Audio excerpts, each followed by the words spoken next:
Hello guys, ഇന്ന് എൻ്റെ ഒരു നൈറ്റ് ഹെയർ കെയർ റുട്ടീൻ കണ്ടാലോ? ഇതുപോലെ ഒരു കോമ്പ് എടുത്തിട്ട് നന്നായിട്ട് ചെടക്കറുത്ത് കൊടുക്കുന്നുണ്ട് കേട്ടോ. ഈ പല്ലകന്നിരിക്കുന്ന കോമ്പില്ലേ, ആ കോമ്പ് യൂസ് ചെയ്ത് നമ്മൾ മുടി ചെയ്യുന്നതാണ് കേട്ടോ ഏറ്റവും ബെറ്റർ ആയിട്ടുള്ളത്. അങ്ങനെ ചെടക്കൊക്കെ അറുത്ത് ഞാനിപ്പോൾ യൂസ് ചെയ്യുന്നത് പാരച്യൂട്ടിൻ്റെ ജാസ്മിൻ ഓയിലാണ് കേട്ടോ. ഞാൻ പാരച്യൂട്ടിൻ്റെ ജാസ്മിൻ ഓയിലും മാറി മാറി യൂസ് ചെയ്യാറുണ്ട്. ഞാൻ ശകല എണ്ണ മാത്രമേ എടുക്കുന്നുള്ളൂ. എന്നിട്ട് രണ്ട് കൈ കൊണ്ട് നന്നായിട്ട് മസാജ് ചെയ്തതിന് ശേഷം നമ്മൾ ഹെഡിലോട്ടൊന്ന് മസാജ് ചെയ്ത് കൊടുക്കും. നമ്മളുടെ മുടിയുടെ റൂട്ടിൽ, അതുപോലെ തന്നെ മുടിയിലൊക്കെ ഞാൻ ഒന്ന് പുരട്ടി കൊടുക്കും. ഉച്ചിയിൽ പുരട്ടില്ല കേട്ടോ. ചിലവർക്ക് ഉച്ചിയിൽ പുരട്ടിയാൽ വയ്യാതെയാവും. അതുപോലെ ഒരുപാട് ഓവർ ഉണ്ടെങ്കിൽ നമ്മൾ രാത്രി മുടിയിൽ ഇടുന്നത് നല്ലതല്ല. നമ്മൾ കിടക്കുന്ന ബെഡിലായാലും നമ്മളെ സ്കിന്നിലായാലും നമുക്ക് മുഖക്കുരുവൊക്കെ ഉണ്ടാവാൻ ചാൻസ് ഉണ്ട്.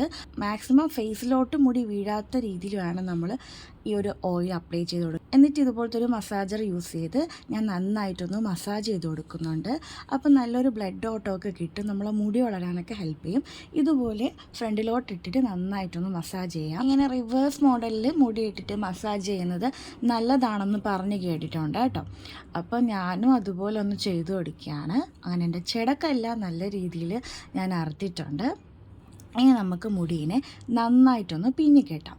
ഓവറായിട്ട് ടൈറ്റ് ചെയ്ത് മുടി പിന്നിക്കെട്ടാൽ നമ്മളെ മുടിക്ക് ചെറിയൊരു ഗ്യാപ്പ് ഇട്ടിട്ട് വേണം നമ്മൾ പിന്നിക്കെട്ടാൻ വേണ്ടി. ഓവറായിട്ട് ഇറക്കി പിന്നിക്കെട്ടിയാൽ മുടിയൊക്കെ ഡാമേജ് ആവും കേട്ടോ. അതുകൊണ്ട് ചെറുതായിട്ട് എയർ കയറുന്ന രീതിയിൽ നമുക്ക് ഇതുപോലെ പിന്നിക്കെട്ടി കൊടുക്കാം. പിന്നിക്കെട്ടിയതിന് ശേഷം ലാസ്റ്റ് നമ്മൾ ശ്രദ്ധിക്കേണ്ടത്, ചിലവർ ഇവിടെ വെച്ച് അങ്ങ് കെട്ടും. അങ്ങനെ ചെയ്യരുത് ഒരിക്കലും. ഇതുപോലെ മടക്കി കെട്ടി വയ്ക്കണം. അല്ലെങ്കിൽ തുമ്പ് നമ്മളുടെ ബെഡിലൊക്കെ ഉരഞ്ഞ് നമ്മളെ മുടി ചീത്താവാൻ നല്ല ചാൻസ് ഉണ്ട്. അതുകൊണ്ടാണ് നമുക്ക് സ്പ്ലിറ്റ് എൻഡ്സ് ഒക്കെ വരുന്നത്. അപ്പോൾ ഇത്രയേ ഉള്ളൂ എൻ്റെ ഒരു നൈറ്റ് ഹെയർ കെയർ റുട്ടീൻ വന്നിട്ട്. അപ്പോൾ എല്ലാവർക്കും ഗുഡ് നൈറ്റ്.